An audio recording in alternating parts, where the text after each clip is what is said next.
the AFRISO stimulus check to support themselves during these trying times of the COVID-19.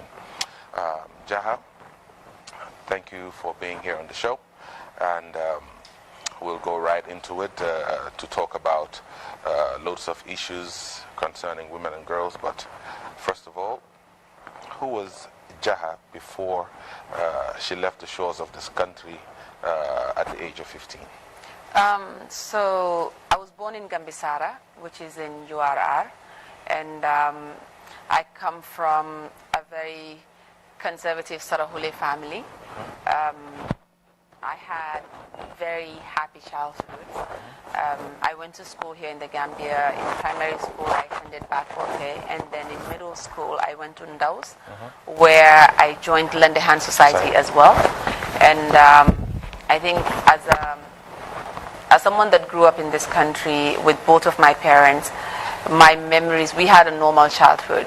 I mean, I remember, the Ebe days, for instance. I remember going to lend a hands and having our Super Saturdays and our summer school programs, as well as our Friday meetings. And so I think, like most people, I had a very, very normal childhood wherein my parents gave me everything that I wanted. And I was very fortunate in the sense that I was the first person in my family to be enrolled in school with my sister. Oh, wow.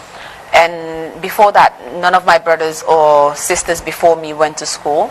And to this day, I think I'm very grateful for that. I don't know what made my mother decide to enroll me in school, but I'll forever be grateful for that.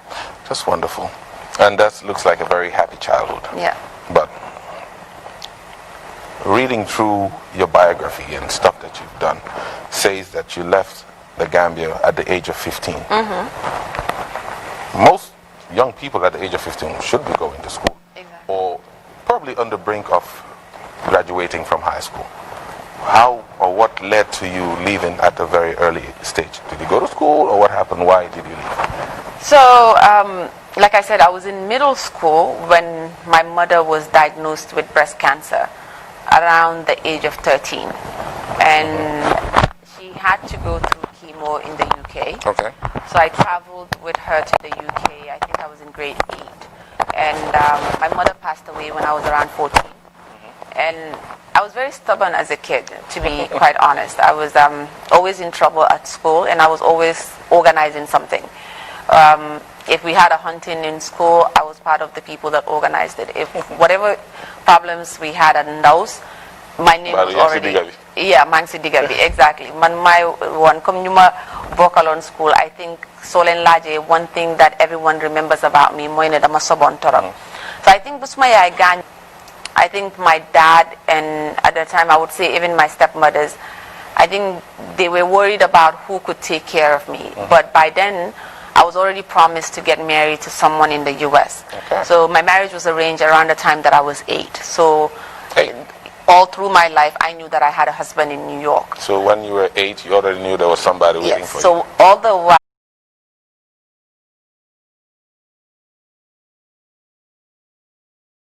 we can't control her. So basically that was the reality. I think for my family it was more her mother died and she's someone that no one can control. So the best thing for us to do is to that have gone through female genital mutilation. What led to that? So I went through female genital mutilation when I was 15 years old. No, when I was 1 week old. I was married off at the age of 15. And to be quite honest, I did not know what female genital mutilation was until I was married. And because of the type of FGM that I went through, because my marriage couldn't be consummated. And as a result of that, I had to go through another procedure in order for my marriage to be consummated. And as a result of that, firsthand, that's when I experienced what this practice was. But even then, I was told that my sisters before me went through it. My mother went through it. Her mother went through it. This is part of our tradition, and it's the only way to control women, to control their sexuality, and ensure that it was a means of stopping you from exactly having sex or anything like that, premarital sex. So I think in my case, especially suñ demee ba fata jigéen, Waaw. xam nañ ne su la góor laalee sax dara du mun a Dara du xew xew, okay. unless ñu génnee fata boobu noonu and yow nga nekk xale xam nga sañoo sañ boobu noonu pour Yeah, dem ne yeah. da ngaa génnee fata bi yow sa That's true. boppa so foog nga xaar ba bés bu ngaa sëy ñu mun a génnee fata bi so yeah pretty much I think you know once I think just to make it clear, I was a child bride twice in my life. One at 15, the second time at 17. So bu ma demee ba door di am ay doom si la actually realize comme the consequences of this practice. And bu ma juree suma doom bu jigéen Khadija, that's when it occurred to me that all the things that I've been through in my life, from going through FGM and the consequences of that on my mental health, my body, and delivering my kids, the pain that I went through as a result of this practice, I knew that that wasn't a life that I wanted for my daughter. And I knew that I had to do something. And knowing the community that I live in and knowing the kind of family that I came from, I knew that it was going to be an uphill battle.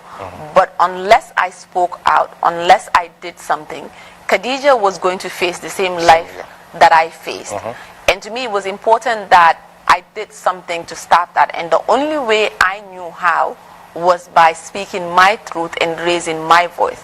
And it was very controversial at the time because I'm a Sarahule girl. Okay. Whether I like it or not, that's who I am.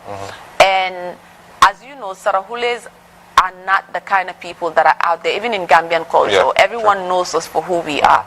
So for me, being a Sarahule girl and being the voice of something that means so much to people of my culture, it felt like I was going against who I am.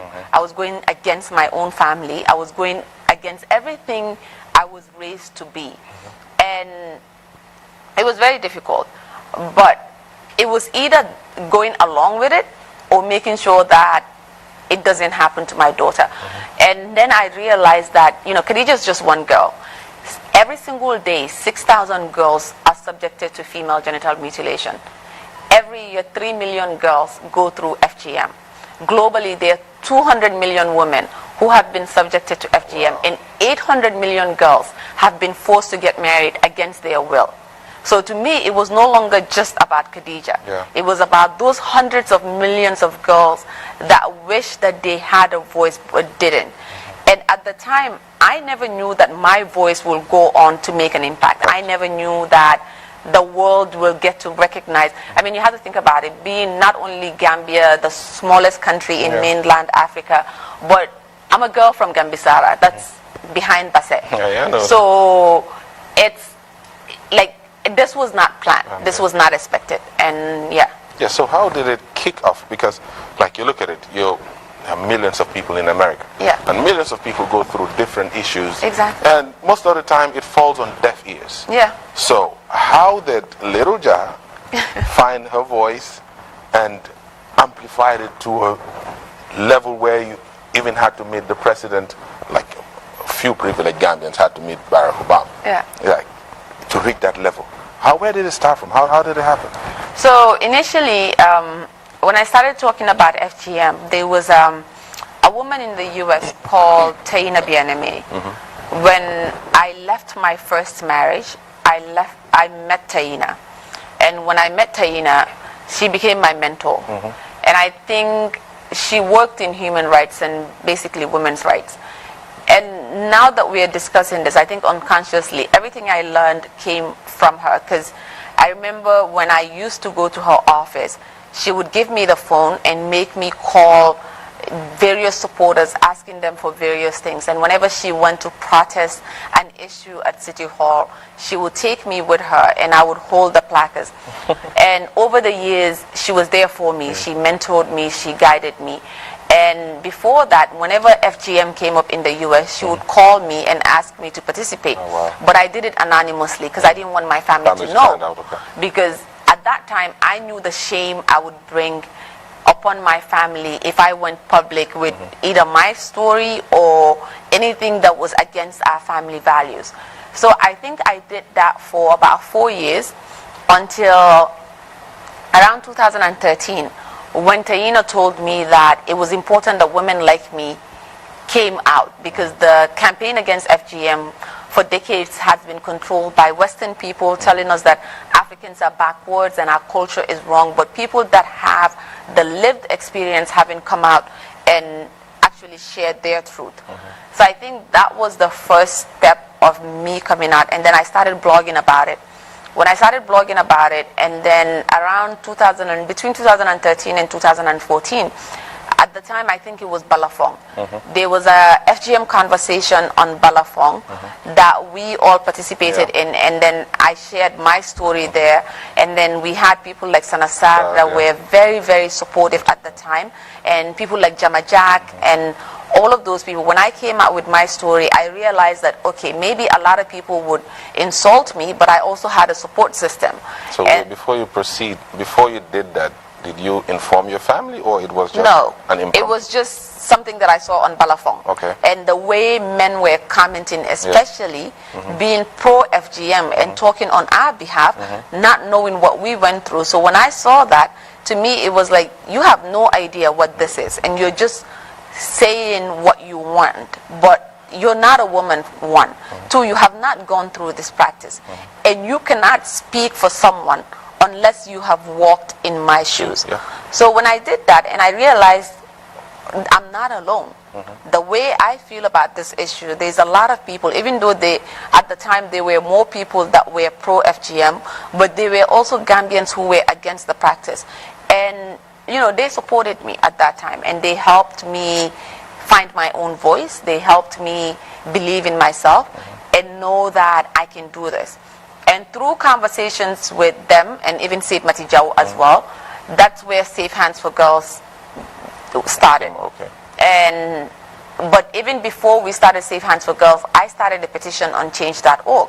When I started a petition on change.org, basically wanting the U.S. government to see the number of people that were impacted by this practice in the U.S.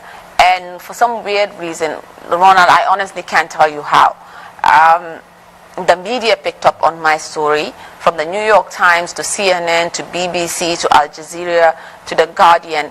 Every single news institution in the U.S. was reporting on what I was doing. And then it blew up. Celebrities like Paula Abdul to some of the biggest names in the U.S. were tweeting about my petition, were asking people to sign my campaign. And, you know, it wasn't something that I thought would ever happen. If anything, I thought, you know, a few hundred people will sign my petition. And, you know, I just didn't have any expectations when I started. And when that happened, President Obama at the time ordered the CDC to conduct a study, and then he also allocated about $8 million so that survivors of FGM in the U.S. can be supported. And, you know, I would say that was the beginning of my public journey. And with registering Safe Hands around the same time, and working with people like Sana in the US, as well as Said in the Gambia, and a number of young Gambian people. This was entirely a group of Gambians that came together that helped me find my voice. Wonderful. That was Jaha telling you her life story of how Safe Hands for Girls began, how advocacy for girls that have gone through female genital mutilation started. But what we'll do, we'll go for a short break, and when we come back, we'll talk to Jaha about her work in the Gambia, whether she's been having bottlenecks, whether she has been facing retribution from the communities, because it's a sensitive topic to talk about, especially to us as a cultural people. Right now, we'll go to show you Q&A on the streets, and then we'll show you the supermarket sweep, the presentation that happened at the AFISL head office. And when we come back, we'll do a draw for all of you that have been calling 1010, and then we'll jump back to Jaha to talk about her work in the Gambia, what she's doing currently, and how it has been. So don't go away, continue watching GRTS and continue calling 1010.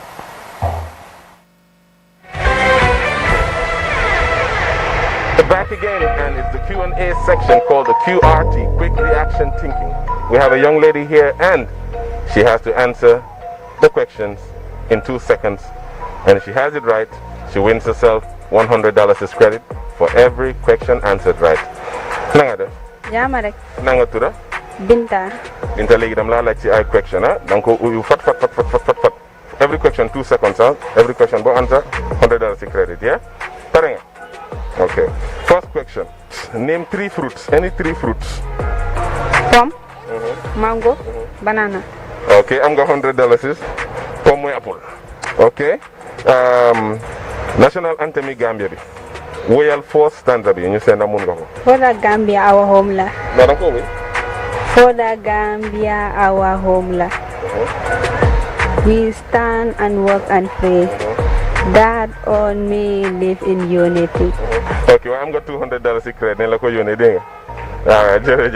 Thank you very much. My name is Seni MK Mat. Marian, I know you see him all over the news and on social media. Question you answer, you win $100 credit. Name 3 fruits. Oh my God, banana, pineapple, and mango. Okay. Now, a tricky one. What is the number for Afri money? Oh my God, I think I once used every money, but I think it should be 100. Ah, no. It's 777. Oh my God. Okay. Now, sing the first stanza of the Gambia national anthem. The first stanza of the Gambia national anthem. for the Gambia, our homeland, we strike and walk and pray for the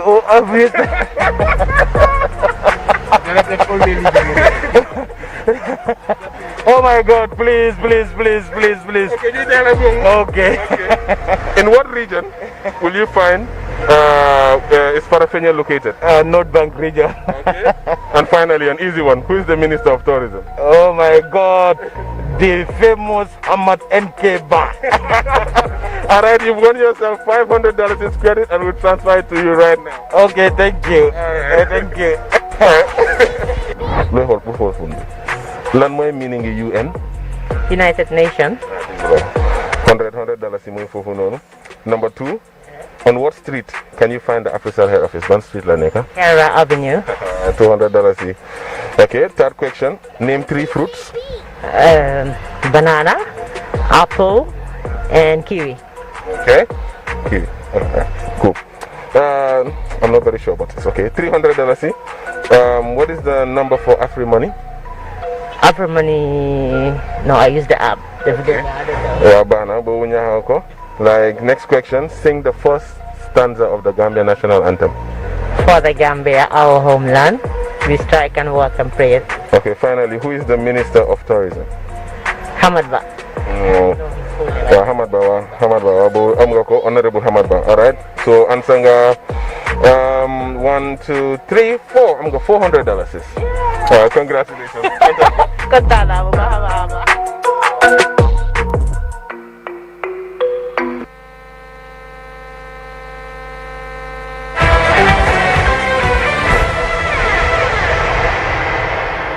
asalaamaaleykum mbokk yi ñoo seetaan ñu ngi leen a nuyu fii si AfriCell head office bi kontaan bu baax nag pour dellusiwaat pour joxe xaalis ñi nga xam ne ñoo win si ajuma ji kon nag yéen ñi nga xam ne yéen a ngi seetaan mun ngeen a win affaire si jeexangut de 10,000 lañ wax wala ñu yóbbu la si supermarket bi nga tànnal mboolem loo xam ne la muy lekka AfriCell ñu fay yëpp kon nag call leen 1010 ñu oo suñ first winner bi booy noo tudda Sewu laa tudda. Sewu naka Jaaju. so yow buñ la koolee ne win nga $10,000 yi ban kontaante nga am. dama ba kontaan si AfriCell sa. amuleen morom moom dëgg. léegi xaalis bi naka lam faa demee nag. xaalis bi moom maanaam ma yóbbu ko kër ma meer ak daat bi ñu cuuba xam nga. ñu ñaanal la ñaani. waaw ñaanal ma xam nga. waaw xam nga mooy yëpp moo ëpp solo suma bopp. bro noo def. Jamare. waaw moom dama ko kool mu ne amut ID card. so bii naka la biñ la koolee ne la win nga $10,000 yi. loo yëg booy. suma yaram bi sax fu ma toogoon maa ngi doon xawaloo ma ne waaw. waaw parce que yàgg naa try chance depuis si korité bi pour 1010 waaye mënuma am yàlla def nag man daj si tey so bale ma koolee rek ma I was very happy.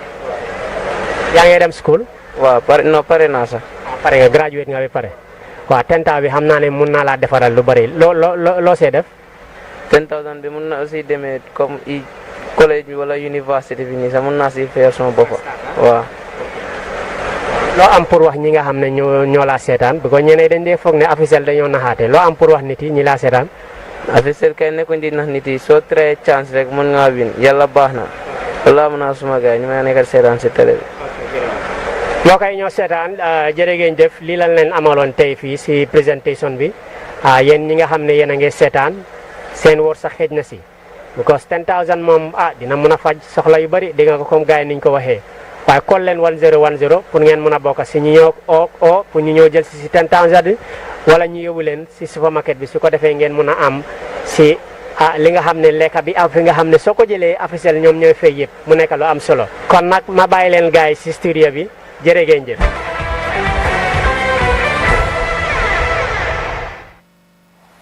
Thank you very much, Modou Faye. They're presenting winners with cash prizes of $10,000. This is given to them in a safe environment using Afri Money.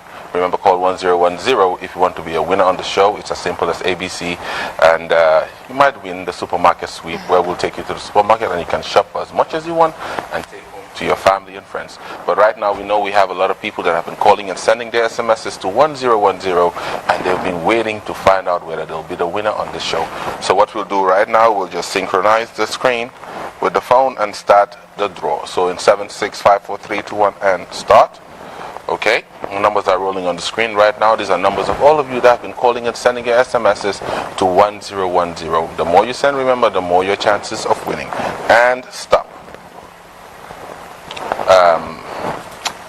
2167945, 2167945, and start. Okay, remember, if you want to be a winner on the show, just call 1010 or send your SMSs to 1010. And stop. 2363564, 2363564, and start. Remember, right now in the studios we have Jaha Mary Dukure, a women's rights activist in the studio, and we've been talking about a lot of the work that she's been doing. We've been talking about her biography, where she started and where she is currently. After we resume, we'll talk about her work in the Gambia, what she has been doing, what she has achieved, and what she hopes to achieve as she goes on with the wonderful work into the rights of women. And stop. 76436 Jaga Sunala or Siko TVB. 7643602, 7643602. That was Jaga. And start. That will be the fourth winner for today, and each of these winners will be winning $10,000. This double call immediately after the show, and Modou Faye will tell them when and where to pick up their cash. And stop. 788-7035, 788-7035. Right now we're reminding you that if you want to be a winner on the show, it's the Wahtanbi. Comes your way every Monday and every Friday at 9 p.m. talking to a lot of personalities about different issues affecting our country, affecting young people, affecting the women of this country.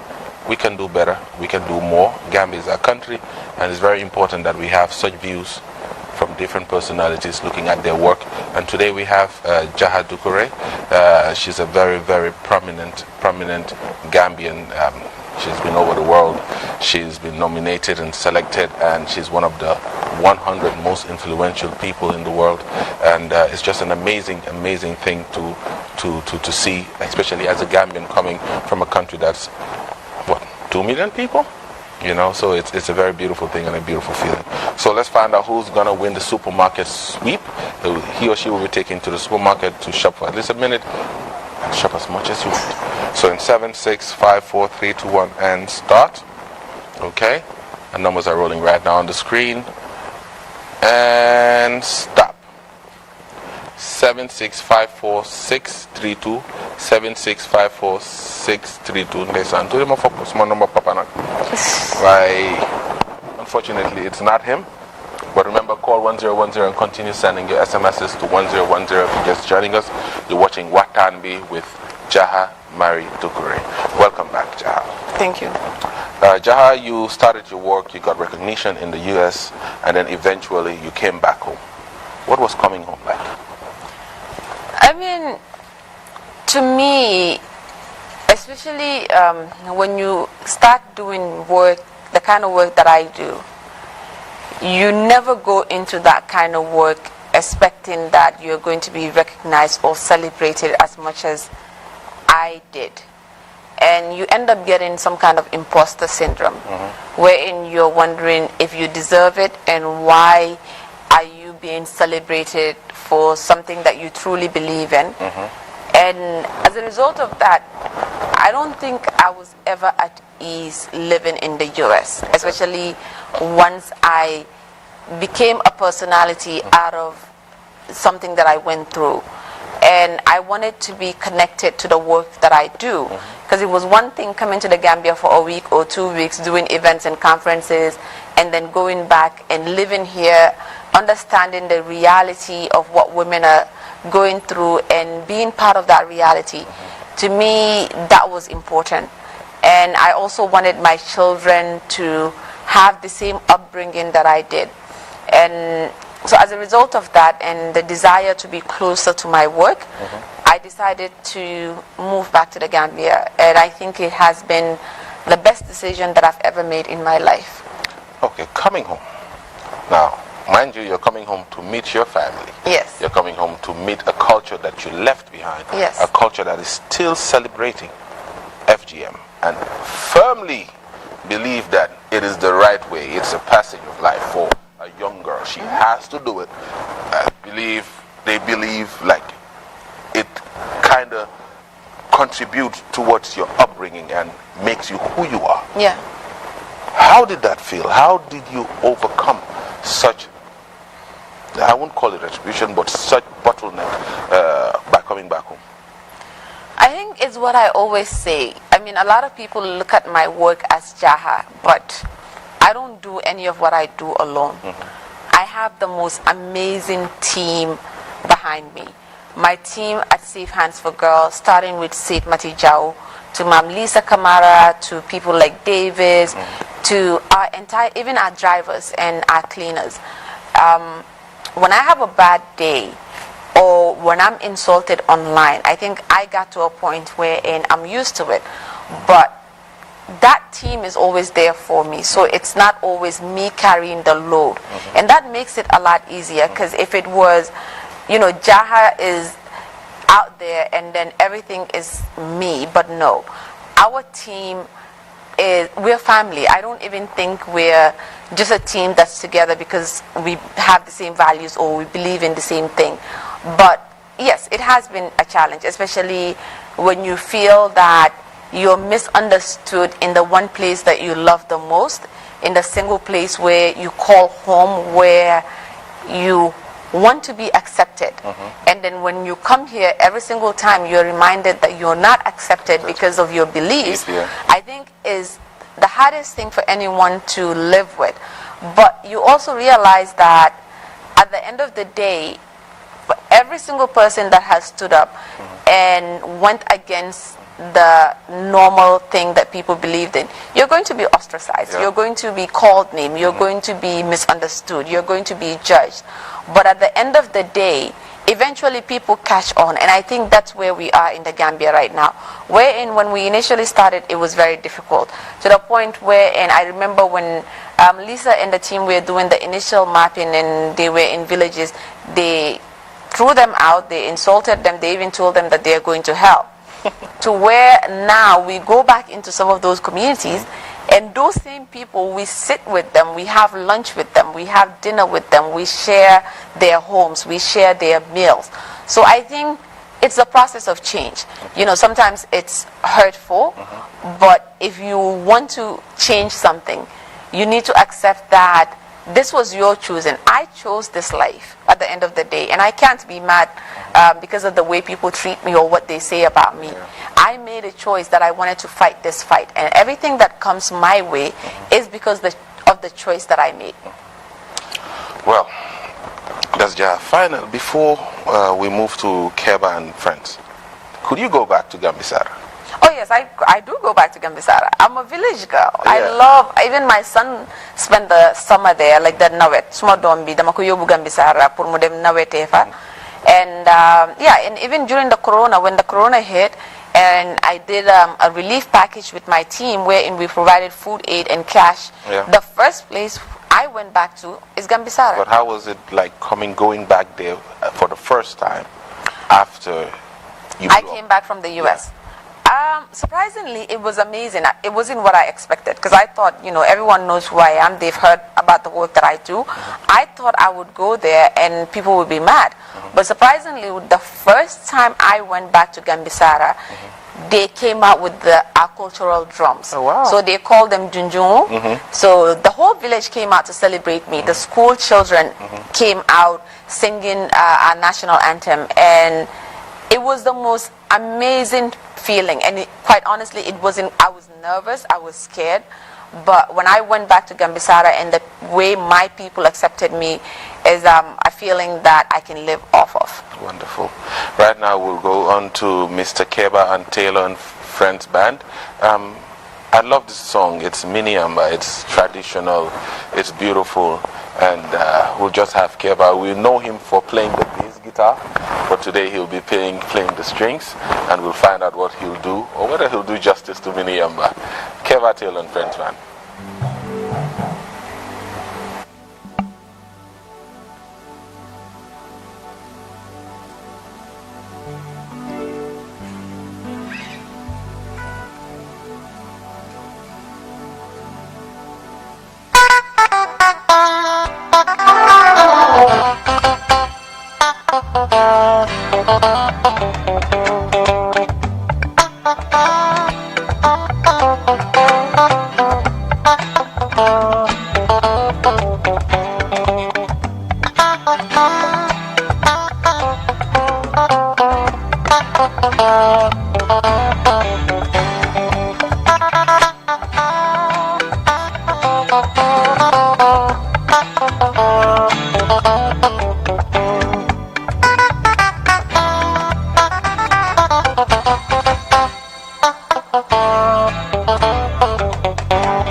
Solat, di nga play mini yamba. Mini yamba wa, da nga play mini yamba bala ju del. Wa. Mini yamba.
Keva Taylor and Friends Band serenading us. That was Mini Yamba, Yusundur.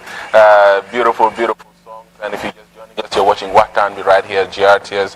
We're privileged to have Jaha Mari Dukure in the studios.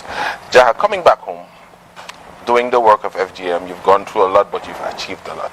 FGM has been banned in the Gambia, and that's a milestone, and congratulations on that. Now, moving a little bit, switching from FGM, do you feel that women in the Gambia are tokenized in the sense that because there's so much men in institutions, in places, because they don't want the females to talk, so they'll chabahal tuti, female here, one there to keep the females quiet? Do you think they're tokenized? And what's your reaction based on that? So, yes, I do feel that women are tokenized, but I don't think that that's just a Gambian problem. I think that's a global phenomenon, wherein a lot of times we're very far away from gender equality. And quite honestly, I don't know if I'll be alive when we have gender parity in a lot of places.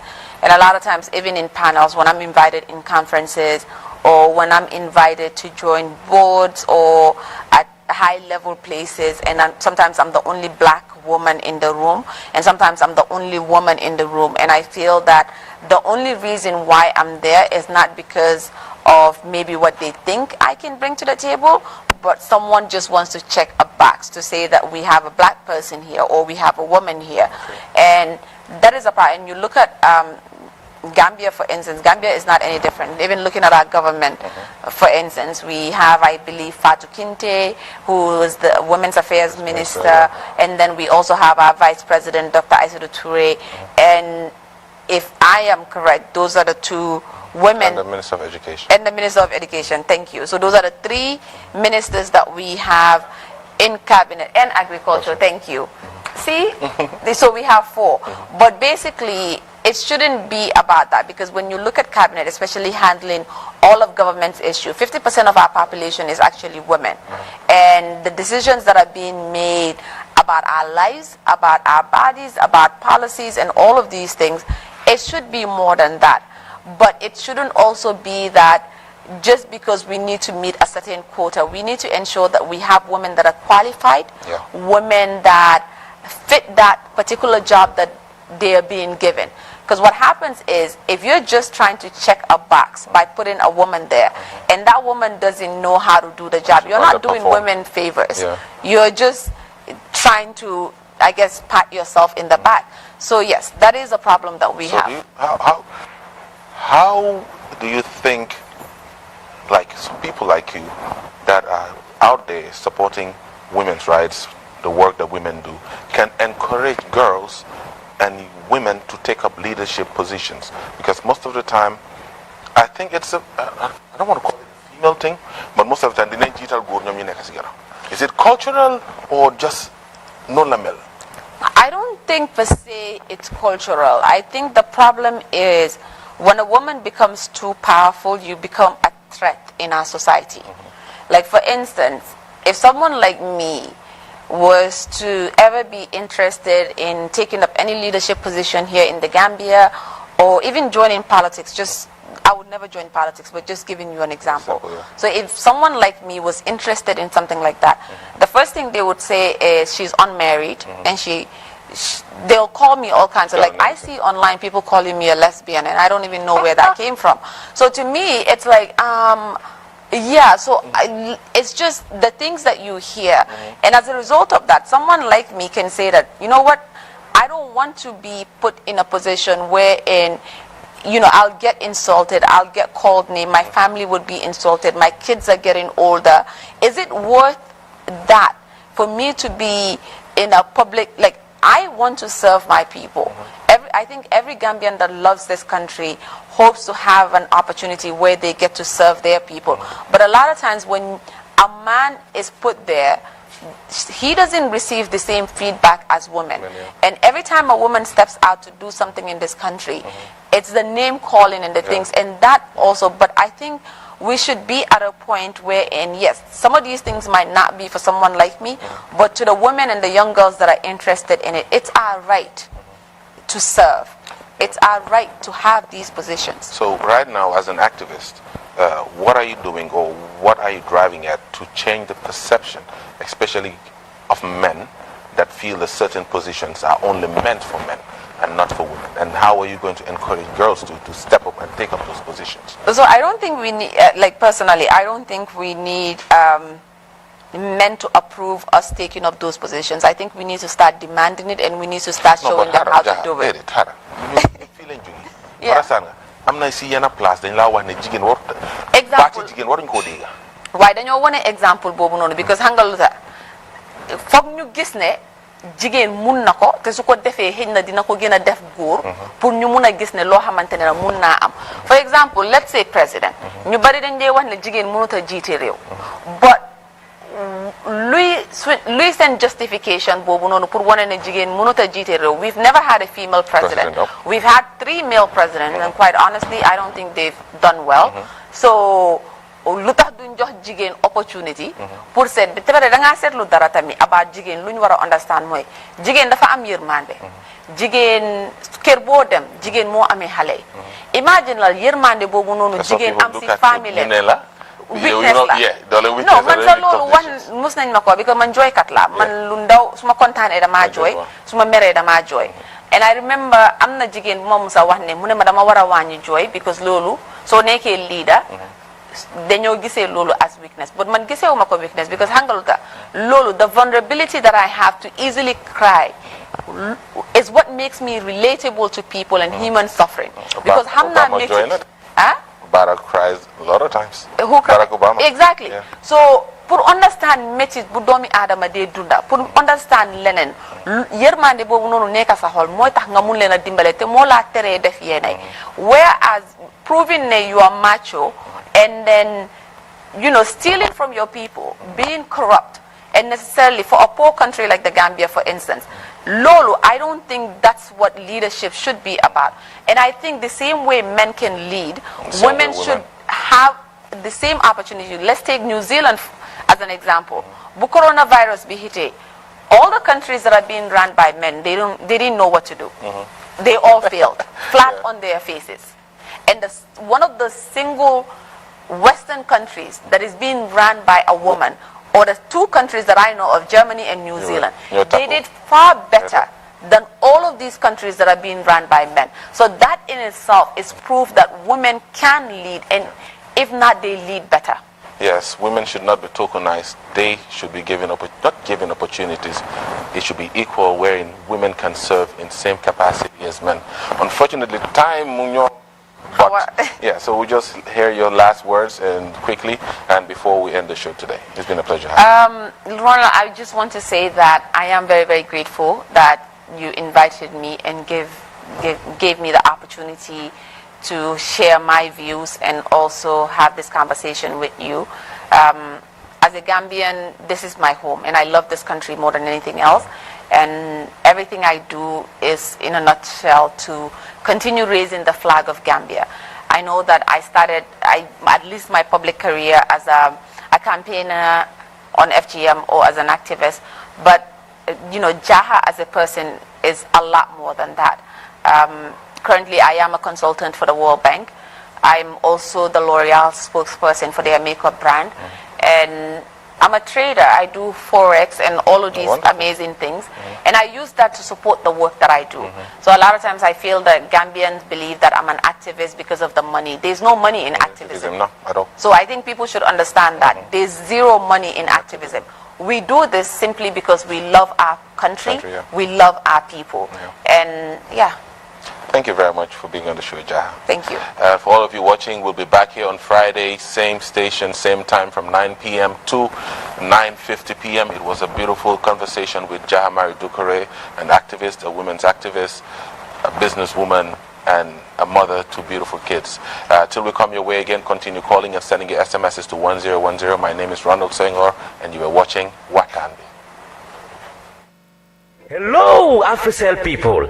AfriCell has done it again. What is it this time? Simply use your AfriMoney account to buy credit, data, and cash power to get the chance to win up to $500,000. That is fantastic. If you don't have an AfriMoney account, now is the perfect time to get it. Call 777 to activate your AfriMoney account and increase your chances to win up to $500,000. Where AfriCell goes, nobody dares to follow.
TRRC is mandated